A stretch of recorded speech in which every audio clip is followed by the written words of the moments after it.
राज ठाकरे के समर्थकों ने भाषा के नाम पर की गुंडई। भाषा विवाद पर अब आशुतोष राणा ने तोड़ी चुप्पी। बॉलीवुड के विलेन ने दिया ऐसा जवाब, दंग रह जाएंगे।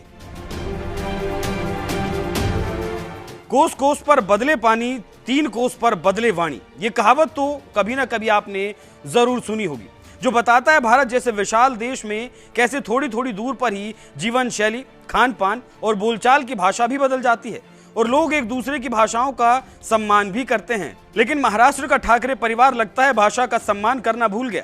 इसलिए मराठी अस्मिता के नाम पर उनके समर्थक सरेआम सड़क पर गुंडई कर रहे हैं और यूपी बिहार वाले हिंदी भाषी लोगों को मार पीट रहे हैं, जिसकी पूरे देश में आलोचना भी हुई। तो वहीं अब बॉलीवुड के विलेन कहे जाने वाले दिग्गज कलाकार आशुतोष राणा ने इस मुद्दे पर चुप्पी तोड़ी है और ऐसी बात बोल दी जिससे ठाकरे के समर्थक एक बार सुन लेंगे तो भाषा का विवाद ही खत्म हो जाएगा।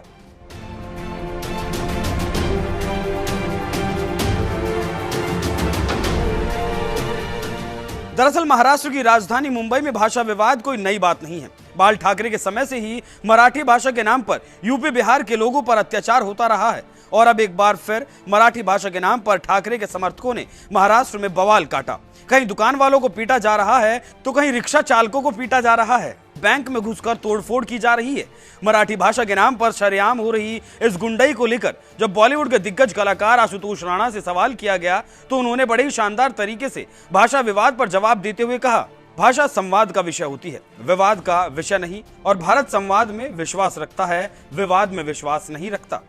आपकी जो पत्नी है वो महाराष्ट्र से आती हैं जी, और महाराष्ट्र में मराठी माझे मुलगांची मातृभाषा मराठी आहे आणि माझी बायकोची मातृभाषा मराठी आहे। तो ये जो तुम्हें चिंता नको करा। रस्साकशी में आप घर में कैसे संभाल रहे हैं रस्साकशी? देखिए, मेरा अपना ये मानना है कि भाषा जो होती है वो संवाद का विषय होती है। भाषा कभी भी विवाद का विषय नहीं होती। क्या बात है। तो इसलिए भाषा जो है, भाषा को तो हम और आप सब, भारतवर्ष जो है वो इतना परिपक्व और इतना अद्भुत देश है कि जहां पर इसने सारी चीजों को स्वीकार, संवाद में विश्वास रखता है। भारत कभी भी विवाद में विश्वास नहीं रखता।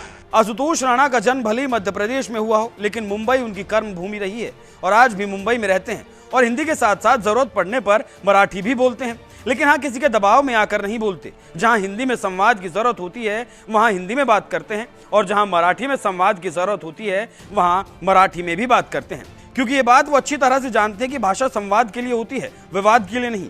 इतना ही नहीं, आशुतोष राणा हिंदी भाषी राज्य मध्य प्रदेश से आते हैं और उनकी पत्नी रेणुका सहाने एक महाराष्ट्रियन है, लेकिन इसके बावजूद उनके घर में भी कभी हिंदी मराठी को लेकर विवाद नहीं हुआ, क्योंकि दोनों ही एक दूसरे की भाषा का सम्मान करना जानते हैं। लेकिन लगता है राज ठाकरे के समर्थक ये बात समझ नहीं पा रहे, इसलिए मराठी भाषा के नाम पर हिंदी बोलने वाले यूपी बिहार के लोगों को मारने पीटने पर उतारू हैं। ऐसे लोगों को मुंहतोड़ जवाब देते हुए आशुतोष राणा ने जो कहा कि भाषा संवाद का विषय है, विवाद का नहीं, इस पर आपका क्या कहना है?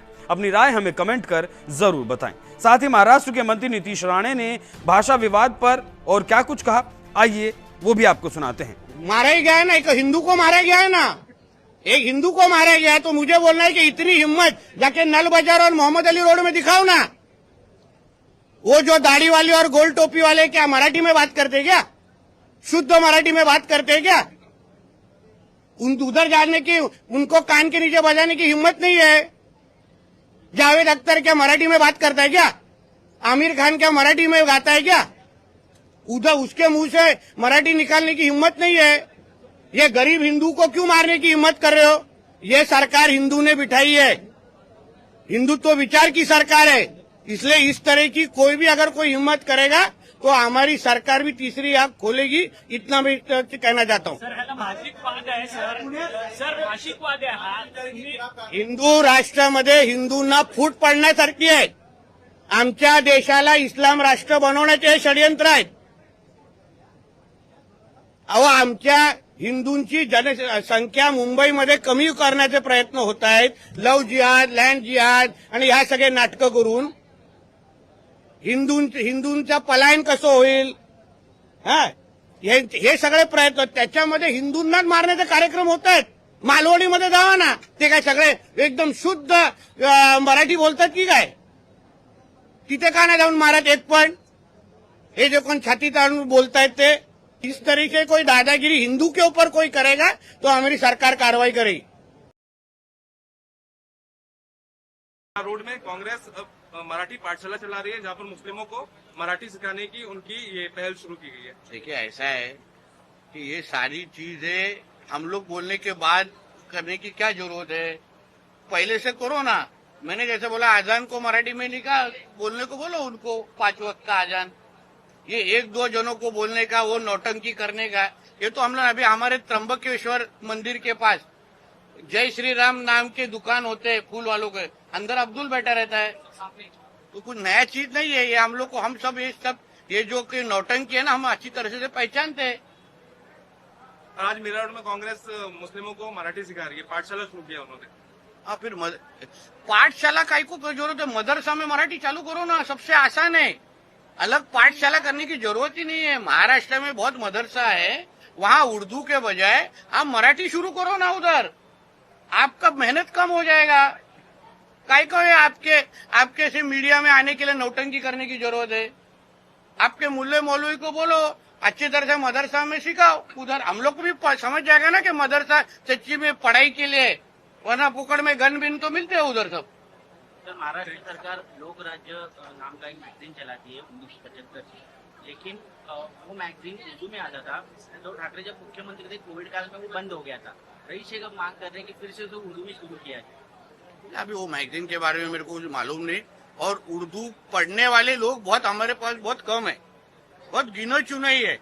उद्धव ठाकरे के 2.5 साल के वो मुख्यमंत्री के काल में उर्दू भवन भी बांधने की कोशिश हुई थी हमारे भाईकाला में।